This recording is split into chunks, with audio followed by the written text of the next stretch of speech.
જય માતાજી દોસ્તો, તો ચાલો બધા આજે ચૂલામાં રોટલા કરવાના છે બાજરાના. તો ચાલો બધા બાજરાના રોટલા ખાવા.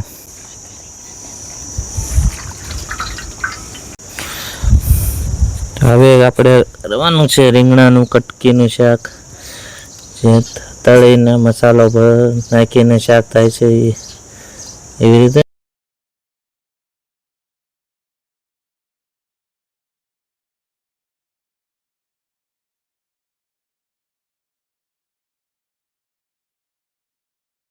અહીંયા આપણા છડે છે બાજરાનો રોટલો.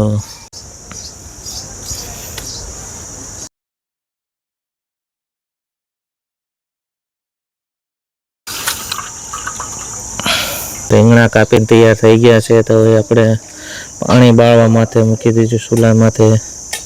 જ્યાં સુધી પાણી બળાઈ જાય ત્યાં સુધી એને હલાવવાનું છે આપણે. પછી એમાં હવે આપણે આમાં નાખી દઈશું તેલ. પાણી બળીને તૈયાર થઈ ગયા છે રીંગણા. હવે આમાં તેલ ઉમેરવાનું છે, 3 પાવડા તેલ.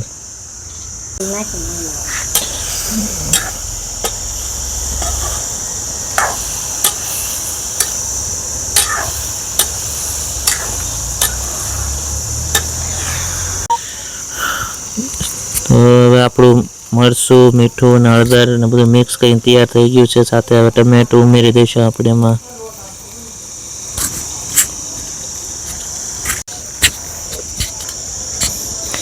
હવે આપણે રીંગણા તળાઈને તૈયાર થઈ ગયા છે. તો એમાં મસાલો નાખી દઈશું.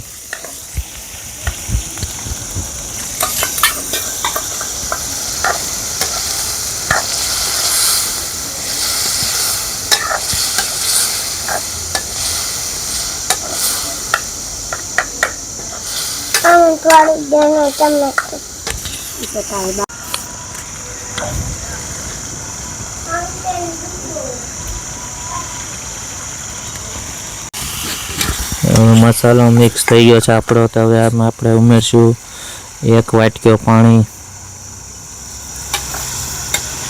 1 વાટકીઓ પાણી નાખીને થોડુંક સડવા દઈશું આપણે એને. પછી આપણું શાક તૈયાર થઈ જશે રીંગણાનું. તો દોસ્તો હવે આપણું શાક બનીને તૈયાર થઈ ગયું છે રીંગણાનું.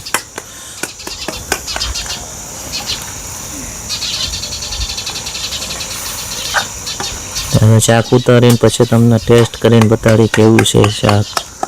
આપણે રીંગણાનું શાક હવે તૈયાર થઈ ગયું છે. તો ચાલો જોઈએ શાકીને કેવું બન્યું છે.